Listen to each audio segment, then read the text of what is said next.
Um, Thank you, Dr. Santos, for the invitation to the meeting, and thank you to all of you for being here early in the morning Friday to listen about radiation and kind of this new era about combining radiation with immunotherapy. It's kind of, I would say, in diapers at this moment, but I think that pretty soon we radiation oncologists and generally oncology, we're going to be talking about patients that are in immunotherapy or patients that have failed immunotherapy. So I think that it's important for us just to review during these next minutes what is going on with the immunotherapy. And I'm not an expert in immunotherapy, but also how parallel has been, radiation has been developing new technologies, meaning from external beam radiation therapy, conformal radiation therapy into the stereotactic radiation therapy, and what is going to be really the best combination of these two treatments. Specifically, by the end, I'm going to address about brain mets. So let's see if this works.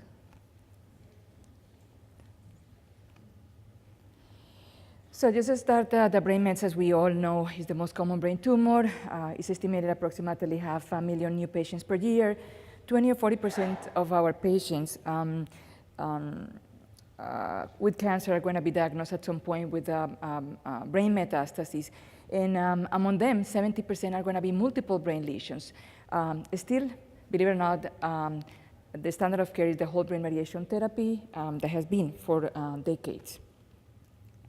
So brain metastasis, as I said, is the most common intracranial malignancy and account for significant morbidity, but also mortality among our patients with cancer. The current treatment for brain mets then depends on the patient performance status, the primary tumor pathology, and the number and location of brain lesions. Population is getting older, so we are going to see more and more brain metastases. The percentage of the population is getting older. The MRI detects more brain metastases, so radiology technology is also helping us to detect more brain metastases. And the systemic treatments that also has improved survival is letting us see more and more patients with brain mets. So as I said, the growth population or the percentage of people above 65% or older is increasing if we compare with the 1900s to the year 2000s. And the more effective systemic therapies translate then into increased patient survival. So having seen patient survival, obviously we're more aware of what happened with those brain metastasis patients that are treated with whole brain radiation therapy. So the whole idea about whole brain radiation therapy really is being reevaluated.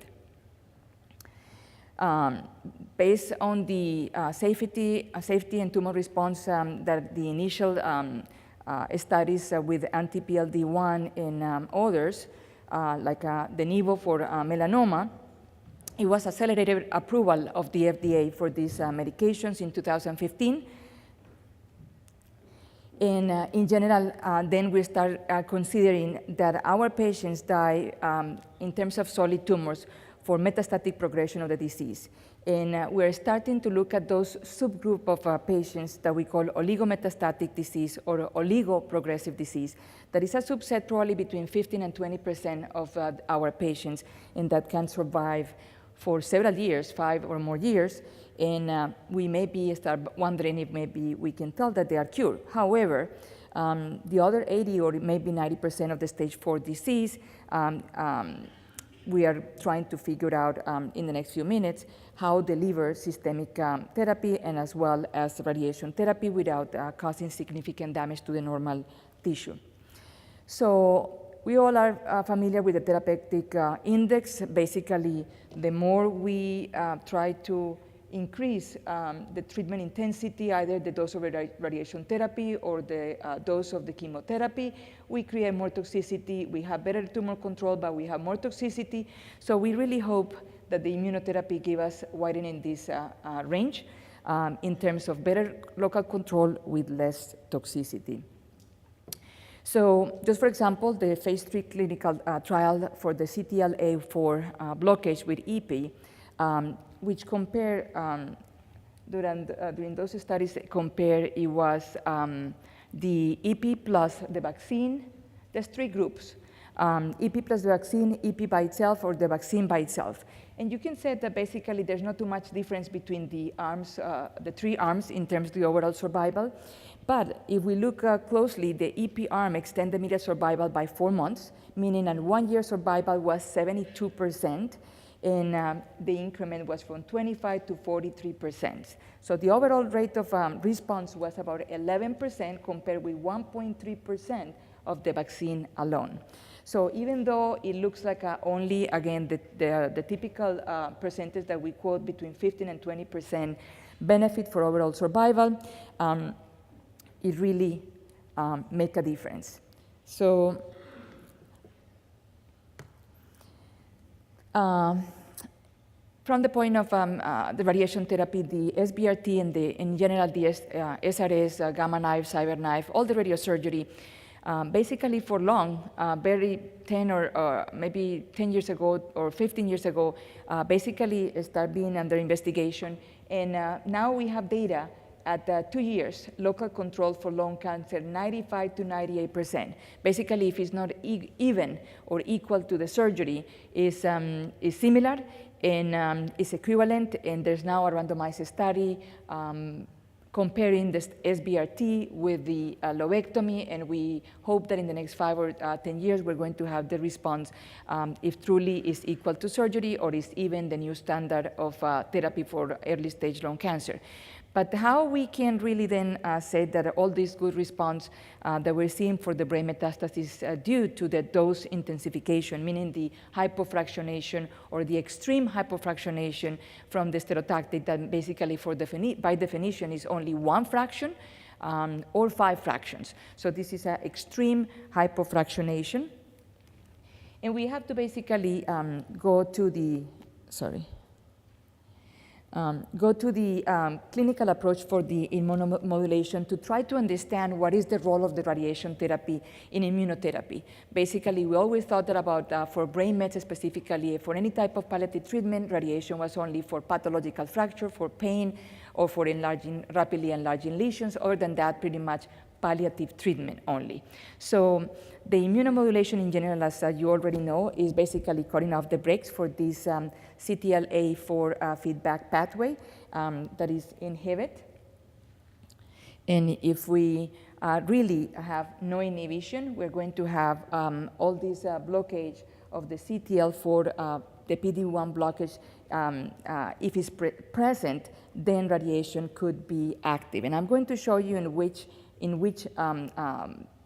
part or in which phase of this immunomodulation the radiation has a role. So is the potential role? Yes, it is. From very early times, the role of the radiation therapy has showed that promote the key steps in the development of immune responses. And it's a different sites of the cell immune system, including in the bone marrow, the lymph node, and the tumor microenvironment. So how radiation really help us to generate some cytotoxic adaptive immune response? Well, it creates inflammation when it release, when destroy the tumor, increase the antigen uptake and the APC maturation, help with the migration of the lymph node and antigen processing and presentation, with the T cell priming and clonal expansion, cytotoxic effector response, and tumor clearance and memory. Let me just skip this. So in each of the steps of this sequence of immune mediated rejection, we're going to see that radiation help. In the dendritic cells, radiation-induced immune mediate cell death and dendritic cell maturation just by destroying the tumor. In the cross-presentation, the radiation enhances the antigen cross-presentation, and all this has been in preclinical data and clinical data. And at the time of the T-cell-mediated cytotoxicity, radiation-induced VAS as also regulate the MCH complex. So If we really have data that show that radiation helped with the antigen release, with the antigen cross-presentation, and with the anti-tumor immune responses, it makes sense then that what it really seems like a magical thing, very, very early times, this is a study, a case that was published back in 1969, that they couldn't explain why radiation was, in this case, for malignant lymphoma, in this 52-year-old patient that has bilateral pleural effusion, pulmonary and parenchymal disease, hepatosplenomegaly, palpable cervical, axillary, and inguinal lymphadenopathy, 1 month after the radiation to the retroperitoneal lymph nodes, 3 months after the tumor disappeared in other part of the body. So this is the typical example how radiation is telling us, it basically implies that radiation has to do something with the immunomodulation. So this was early, basically mostly for what we call liquid tumors, basically all the hematological oncology tumors. But what is really the relevance of this abscopal effect for solid tumors? Well, as I explained, the DNA damage and free oxygen radicals cause inflammatory tumor cell death, activate the damage-associated molecular patterns with the high mobility group in chromosome protein, and activate the antigen-presenting cells. It also has to mediate with the interleukin, the tumor necrosis factor, the transforming growth factor, the chemokines, and the type 1 and type 2 interferon.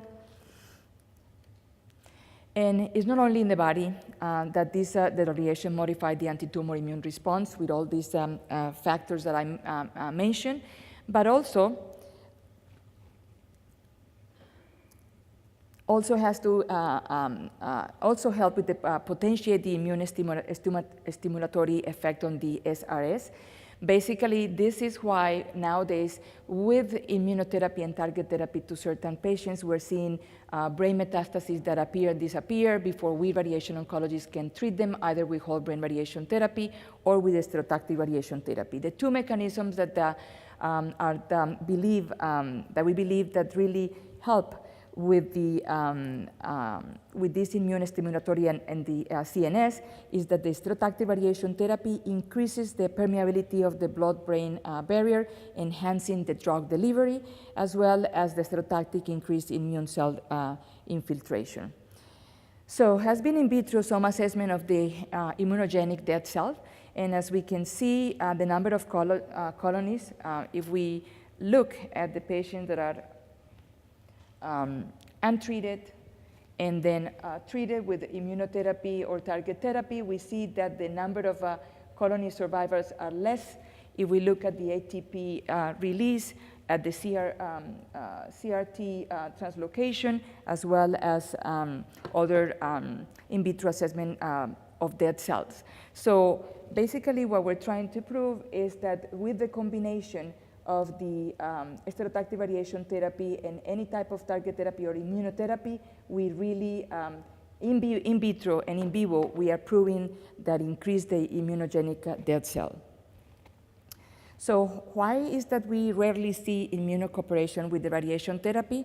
Maybe we are looking in the wrong place. Well, again, more examples of this abscopal effect. This is a patient that had the primary tumor was on the lung, has also a liver, and has also a bone lesion. And only without any type of therapy, the patient underwent stereotactic radiation therapy to the lung lesion, and we can see that the other two lesions disappear. So this is the most, one of the typical published examples or cases of the abscopal effect.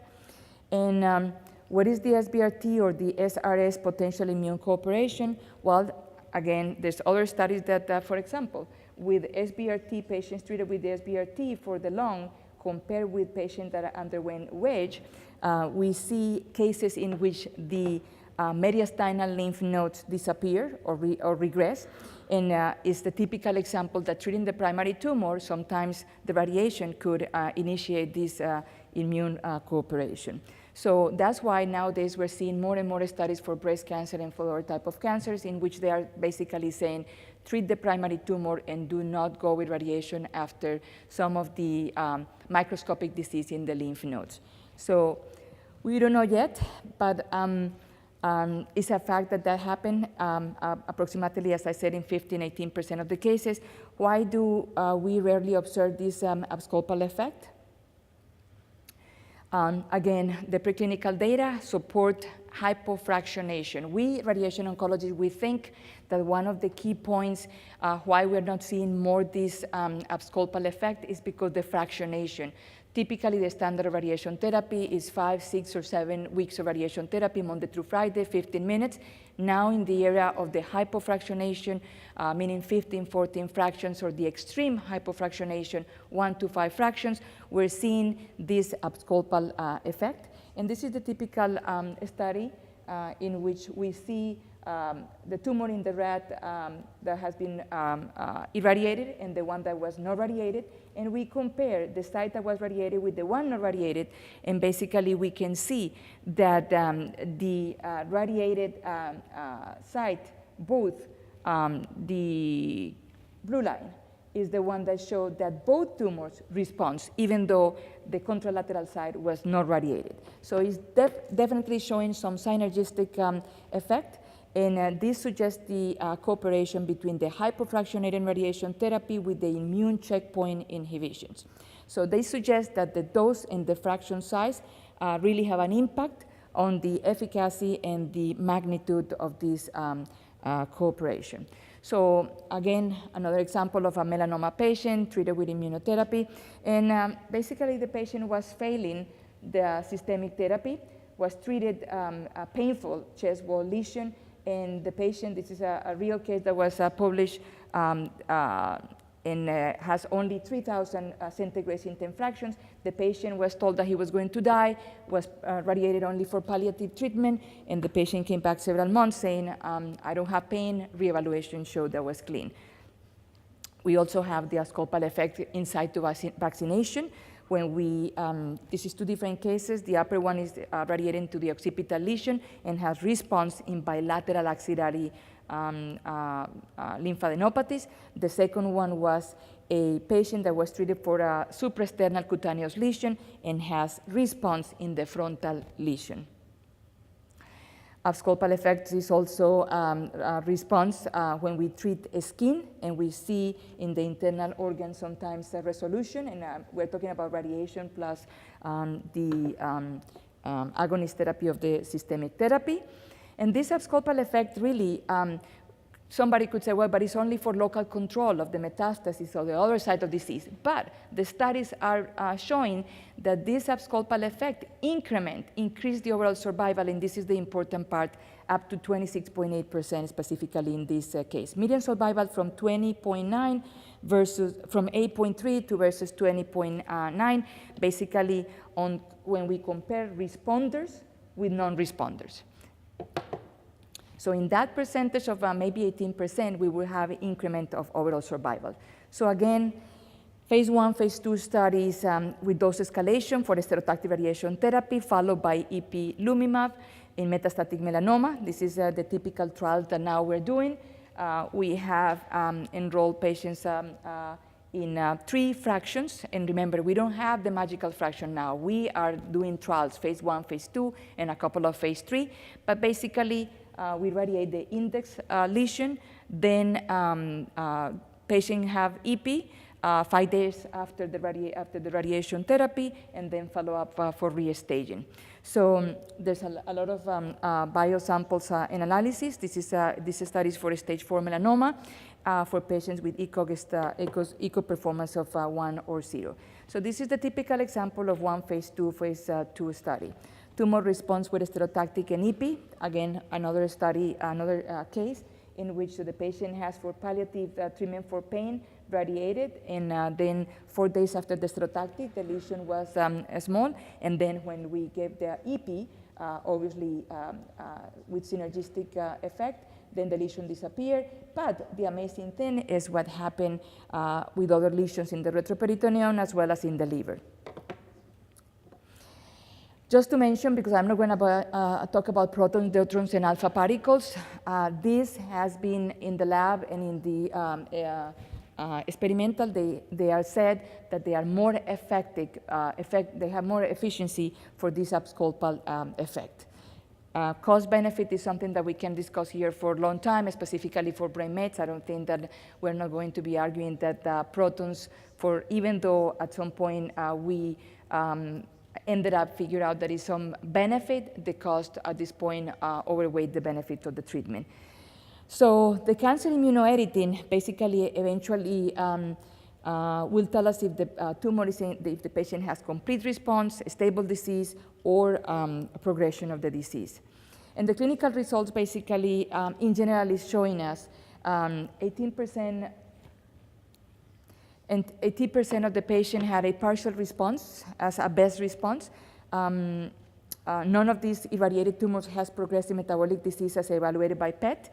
None of the irradiated tumors. And resistant, however, was not really uncommon. Tumor predictors that we in the future maybe are going to be using to determine which is this specific subgroup of patients that we can have good results.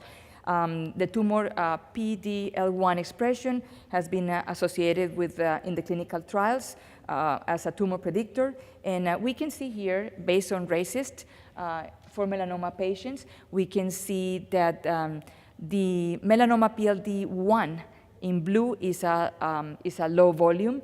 Melanoma PD-L1 high volume is the red. And you can see the progression-free survival as well as the overall survival. So definitely those patients that has a high index of PD-L1, they have worse prognosis. So the open questions really in terms of radiation and immunomodulation that we have so far is how we can safely combine radiation immune checkpoint inhibition. Basically, what is the optimal dose and fractionation and volume? What is the optimal index lesion location? Meaning which lesion are we going to radiate? What have we learned from the clinical trials until today? And how do we know if we are generating the T-cell response against the tumor? So are these immune correlates with the response, or the tumor genomic characteristics are favorable for the immunogenicity? What are the normal tissue considerations combining radiation with immunotherapy? But this is something that has been one of the best advantages of improvements in radiation. The technology has improved so much that the accuracy of our machines nowadays are not by centimeter, not by a few millimeters. The accuracy of a CyberKnife, Gamma Knife, TrueBeam, all these new machines are by 0.1 millimeter. So we are capable nowadays to do the extreme hypofractionation and spare the normal tissue, what we call the organs at risk from the side effects of the radiation. So what are which one are the ongoing trials in radiation and immunomodulation? I'm going to mention a few of them.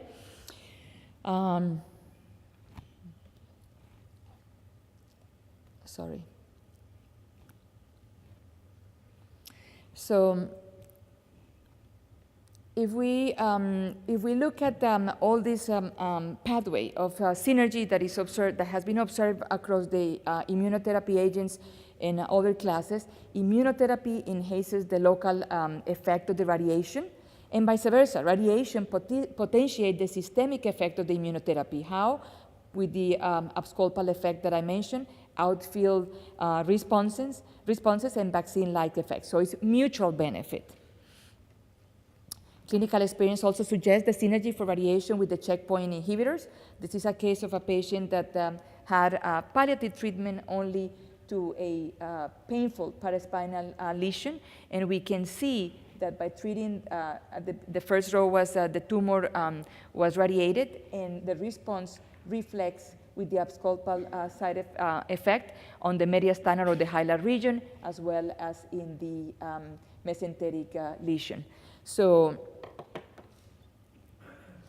how really is this treatment tolerated? Because one of our main concerns, and one of the things that we hear in the academic centers or in the community hospitals is that this type of treatment are not very well tolerated, and that we have significant, either if it's in the lung pneumonitis, if it's in the bowel colitis. If it's in the brain, it may be some hypophysitis, endocrinopathies, and keep going.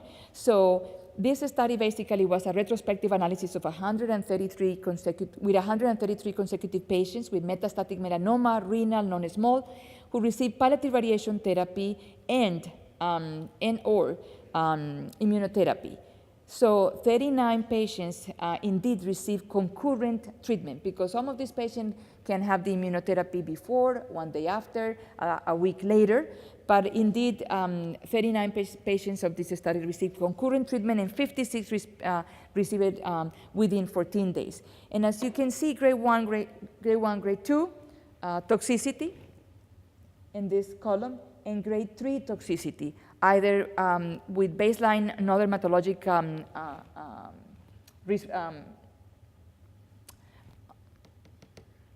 side effects, or associated with the site of treatment. And we can see that really the side effects are minimal. So when we hear nowadays physicians basically stating that the toxicity, it happened, and sometimes when it happened fast or late, and when it happened, a pneumonitis, for example, could happen really severe, but it's a very low percentage of the patients. And still, we do not have the answer of what is the timing for combination the immunotherapy with the stereotactic radiation therapy. So complete trials for radiation and EP. This is one that was published in Lancet. This was specifically for castrate-resistant prostate cancer.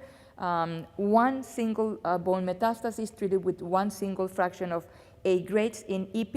And this is what is really the interesting thing. In this trial actually was considered to be a negative trial, but we can see that there was, again, a trend for survival for the combination. So even though was a negative trial, it still show a trend to survival among those patients that they have response. And one of the criticism or potential criticism for the study was the fractionation. Again, we're thinking that one fraction is not as good as maybe 3 or 5 fractions. So among all the clinical trials nowadays, you will see that is more a few fractions, not again 5 or 6 weeks, but maybe 3 or 5 instead of one single fraction. So in prospective non-randomized studies, we have several studies. We see one for melanoma, the second one is non-small, colorectal cancer, sarcoma, renal cell. But the thing that really, one of the reasons why we haven't get a conclusion yet about the optimal dose and the fractionation is because, as you can see, the studies now are including different fractionations, multiple variables. Like, for example, the second one include patients with a standard fractionation between 50 and 60 grades, but for lung and liver. The second one, 8 grades in 2-3 fractions, and the second dose 6 fractions. So, however, consistently, these studies are showing between 15 and almost 27% response rate. The one that showed 10% is because include also pathologies or type of tumors that are a little bit more resistant to the immunotherapy. So right now, there's numerous trials including radiation and immunotherapy. Actually, in 2016, there was a publication of 81 ongoing trials testing radiation and immunotherapy combinations. They are, the trend after 2015 is to go increase either different for vaccination in blue line, for CTDLA4, for PD-1, or others, but in general they are tending to increase. The endpoints of the immunotherapy trials is the response, in general is showing us that the response underestimate the benefit. As I mentioned, this study of vaccine with EP on melanoma patients only show overall survival, the benefit and overall survival and progression-free survival of 10, 15, or 20%. However, in general, this response really underestimate the benefit specifically for this group of patients. Other endpoints on the immunotherapy trials, is also to consider the atypical pattern of response of this PD-1 blockage. Typical publication from Hori on JCO in 2016 was this patient that had the melanoma with metastasis on the liver. And 12 weeks after the treatment and after the radiation, actually the tumor showed like a failure. And it was considered initially like a failure. But week 24 and after, because even it was persistent in the week 52, the tumor clinically was gone, and the liver lesion also disappeared. So we are not really now going by the typical parameters either for tumor that we see on the skin or for the typical racist parameters radiological to make a judgment. The tumor responds to this combined therapy. The response is atypical and is something to consider for the medical oncologists when they are bringing into consideration to change immunotherapy or target therapy because the patient is failing. Just to compare the end points in immunotherapy trials with radiation therapy, there's a new classification or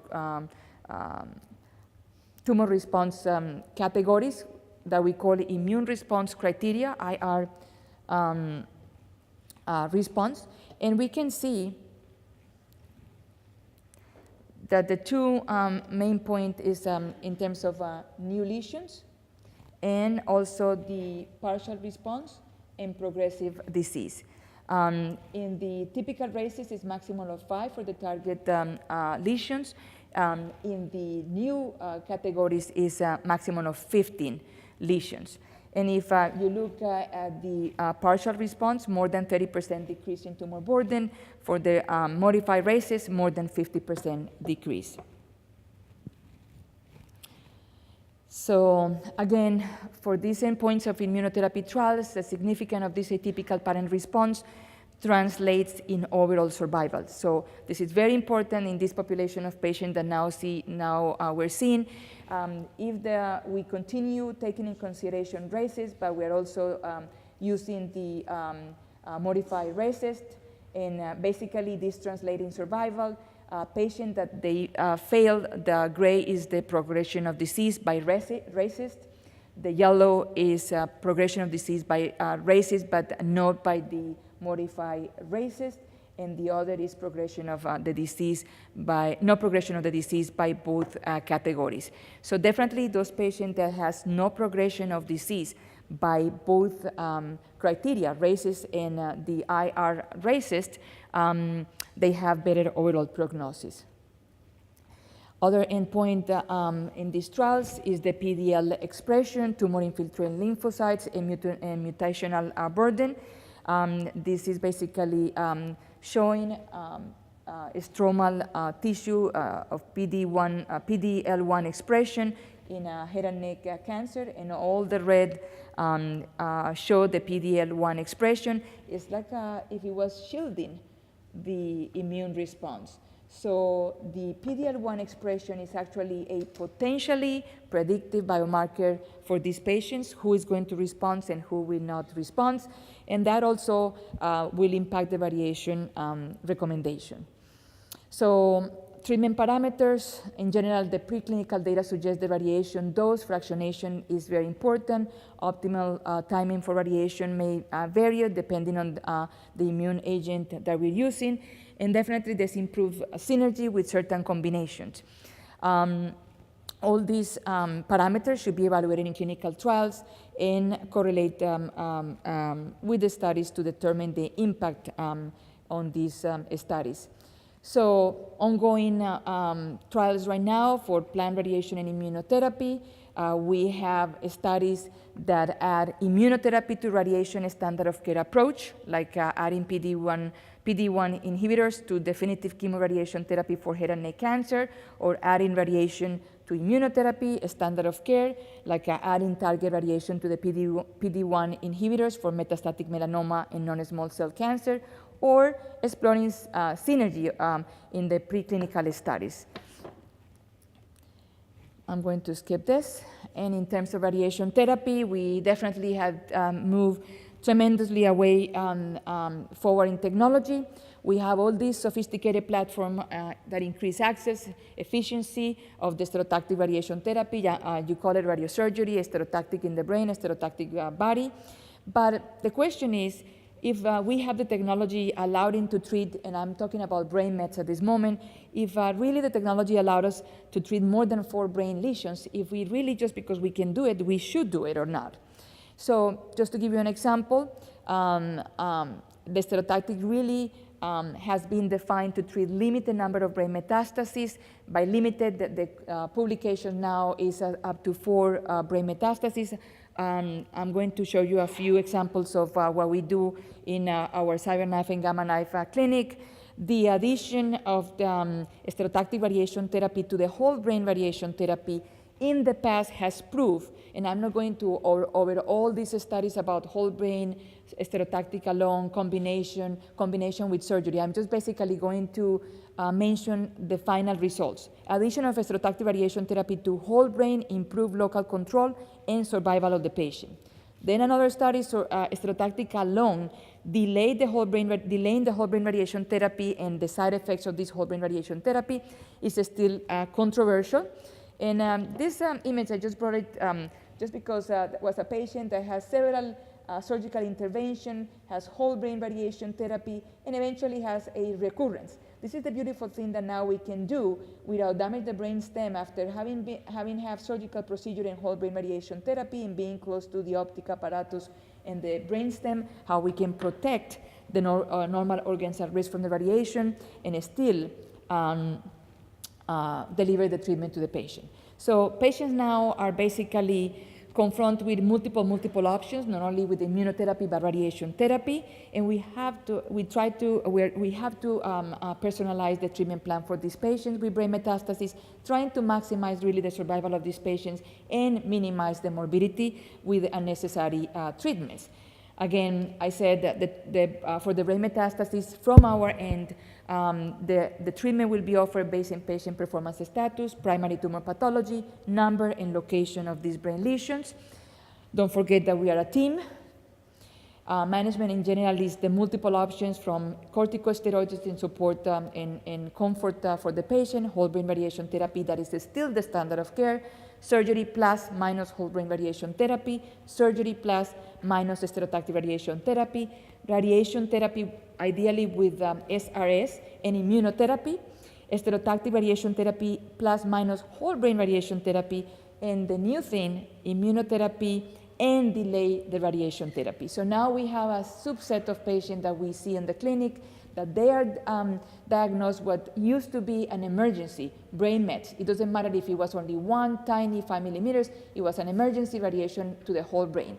Now we said if the patient is in good performance status, if the patient has small lesions, a few and asymptomatic, basically it's not an emergency any longer, and nowadays even medical oncologists and radiation oncology based on these trials are saying let's just do the immunotherapy that crosses the brain barrier, and maybe we eventually might not need the radiation therapy. I'm not saying that we're going to be out of business that easily, but is something that is now coming on the trials. So the goal of this treatment for the brain mets is definitely palliate the symptoms if the patient has symptoms, but maintains the neurological function in those patients that they are expected or maybe they are going to have long survival. It is important then to determine which patients are going to be trying to prevent the use of whole brain radiation therapy, and we definitely need to consider the stereotactic radiation therapy as necessary tool for brain radiation therapies. So we already know for a fact that there's a subset of patients that with brain mets have a long-term survival, to the point that now the guidelines, the NCC guidelines for 1 to 3 brain metastases, if you see by the end, all of the potential treatments, unknown prime, unknown history of cancer, or no known history of cancer, all of them are including stereotactic radiation therapy, either whole brain, either surgery, or stereotactic radiation therapy. So stereotactic radiation therapy is not any longer something that is expensive and optional, is something that is paid by the insurance, and is definitely better than the whole brain radiation therapy.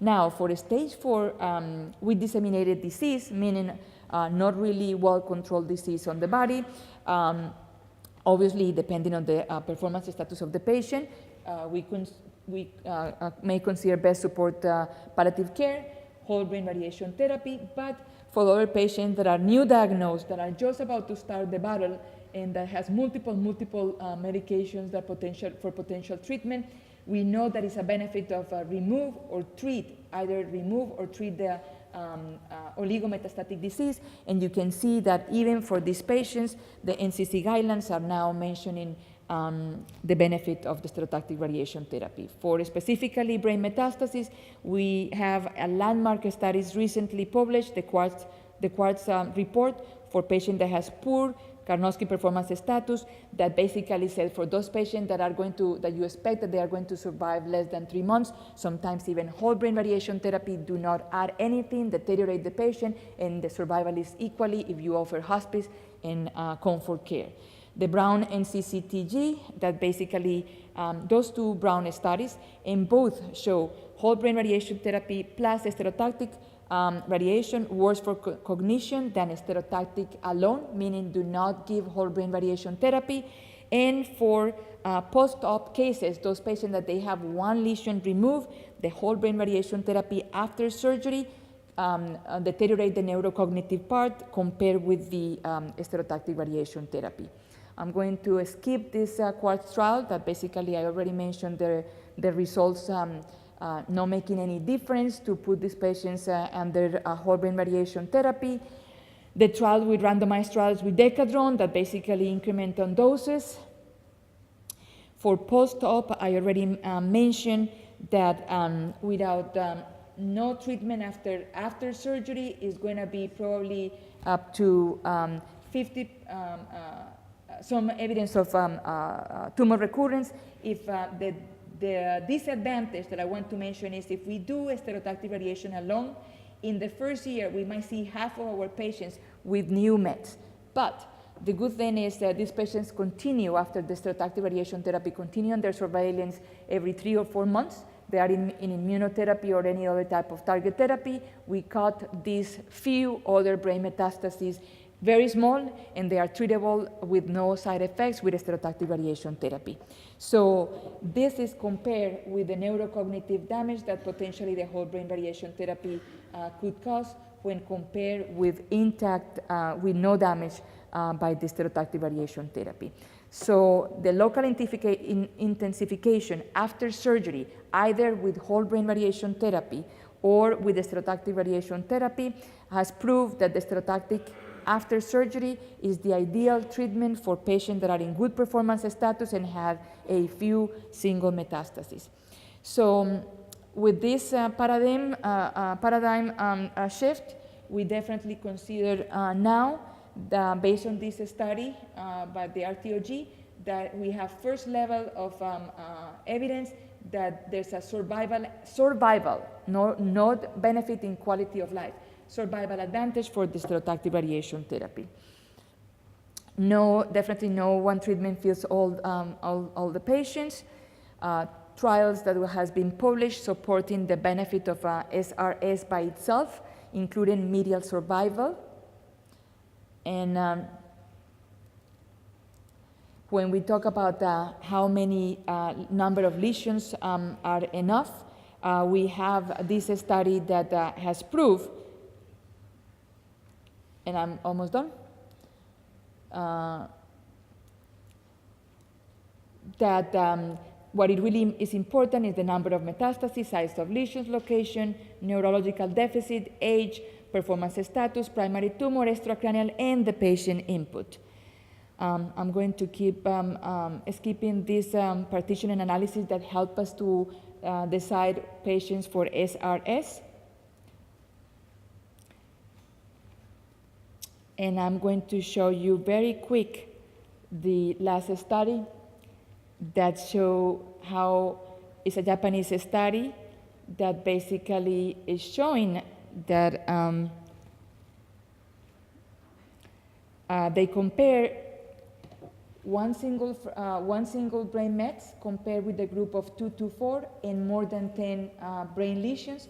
What they found was definitely the one patient that has one brain met has better overall survival, but there's no benefit. We can treat safely and still have benefit in survival patients with more than 10 brain mets. And I'm just going to show you the pictures or the photos. One single brain, multiple brain mets, multiple brain mets. We numbered those brain mets. I call them the frequent flyer patients. I have patients for 10 years alive after breast cancer, lung cancer. They come every 6 months or every year with 1 or 2. And I have now, with Dr. Wolf and Dr. Beatriz Amendola at South Miami, we have a patient with 140 lesions that is intact neurologically. Patient has had time to get divorced, see the kids grow and graduate from college, and she was told that she has 6 months to live. Radiation necrosis is obviously an issue. We have technology with perfusion and spectroscopy and PET of the brain that help us to do conservative manage. Unless it's symptomatic, there's no need to do Avastin, there's no need to rush the patient for dexamethasone long treatments or for doing surgery. So I think that I'm going to stop here because I ran out of time, but basically what it was left, it was just giving an examples of how immunotherapy has been proved radiologically that interact with the radiation therapy. Thank you very much for your attendance.